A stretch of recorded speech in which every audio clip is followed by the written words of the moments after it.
What's up, guys? This is Ofo, and I hope you're enjoying your holiday as much as I am.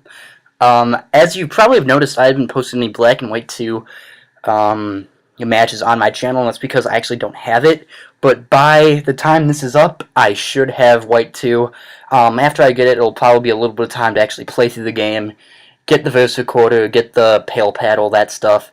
And then I also have to wait till I actually have Wi-Fi, which is going to be another week. But in a relatively short time, I should have some Black and White 2 videos up for you guys.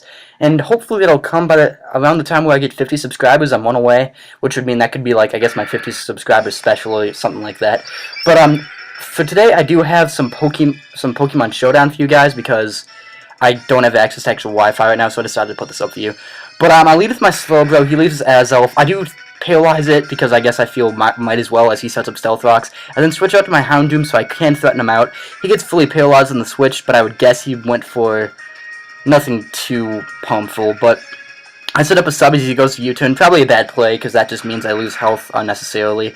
I probably should have switched out. But he brings his Blastoise. My Houndoom can really not do anything to his Blastoise, so I switch into my Virizion, and I guess I'm all caught up. But yeah, my Virizion clearly threatens that Blastoise out, so I just go for close combat, not knowing he's going to switch, and close combat will hit the rest of his team hardest. It even 2-hit KOs this Azelf.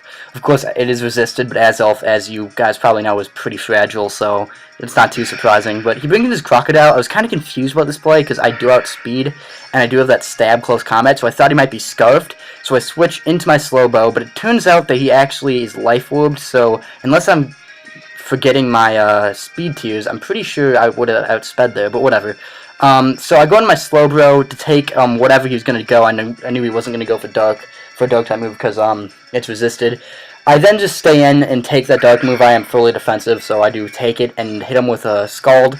It does burn him, and he's at the amount of HP where he will die to burn damage next turn, so I just go into my Virizion to take the Earthquake, Crunch, whatever, resist both his stabs, and let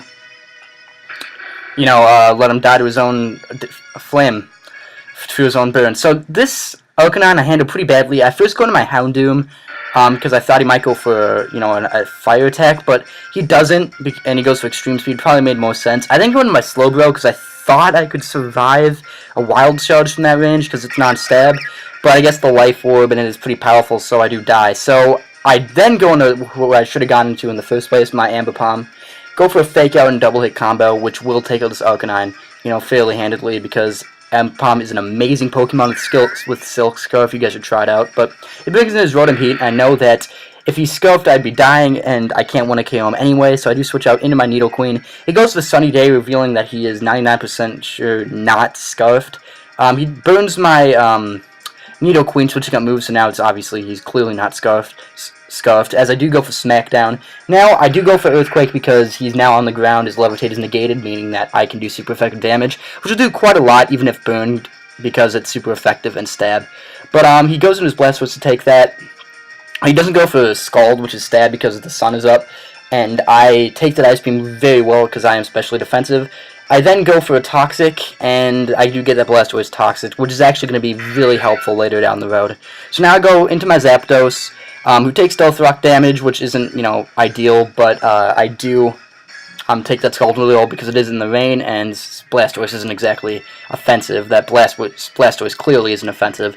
So I do go for Thunderbolt as he goes into Snorlax. Now that is Life Orbed and Stab, but seeing that damage, I know that Snorlax is probably not especially defensive, as most of them are, because it wouldn't have done that much. But I do set up a Roost as he goes for a Curse. I then go for a Thunderbolt, which takes him down to about a third. Unfortunately, in the next turn, after setting up a Curse, he does go for Body Slam, gets the full paralysis, and then, to make matters worse, I get fully paralyzed because I still outspeed him even after being paralyzed, which is pretty sad.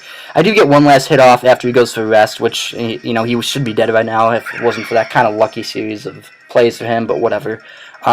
He's now at about a 2/3 health, and after this, that's a stab, super effective close combat, so even after +1 defense, Snorlax is not going to survive that. He goes into his Rotom Heat now, and because I can't want to KO him, and I know my Virizion's going to be very helpful for that Blastoise, I do switch out into my Nidoqueen, who actually survives that Overheat which clearly means that this Rotom's not offensive, because despite me being specially defense-oriented, I mean, that should have killed. But I do go for Toxic because I thought he might, miss an Overheat or do something weird, and it might actually hit him. But no, he actually just switches out into his Blastoise. So I go into my Virizion now. He decides to switch out, go into his Rotom Heat with his instead of letting his Blastoise die. Unfortunately, one close combat's not going to take out his Rotom Heat, and I'm going to survive with 3% from Life Orb Recoil, and with a second close combat, I am going to be able to take out that Rotom Heat. So now we're both down to our last Pokemon. I'm down to my Ambipom, he's down to his Blastoise, and this is going to be a pretty close battle. Now, I do think I have the slight advantage because I do have that fake out double hit combo, but he has advantage of being bulky and I being frail, but of course my attack does more because I have more attack investment, and his attack does less because he's more defensive investment. But I do go for double hit. It does not as much as I'd like it to, but enough because his Scald is not going to take me out after toxic damage. A second double hit will do the trick, and that's the game. So that was a pretty good close 1-0. I survived with Ambipom with 12%, so a good game, the pack 2028. If I do further commentaries, I will be using Pokemon Showdown over Pokemon Online because it's pretty much superior in every way. But Merry Christmas, guys, and Happy New Year, and I hope you guys enjoy it as much as I will. So Pokemon White and Black 2 coming up, and that'll be it. See you guys.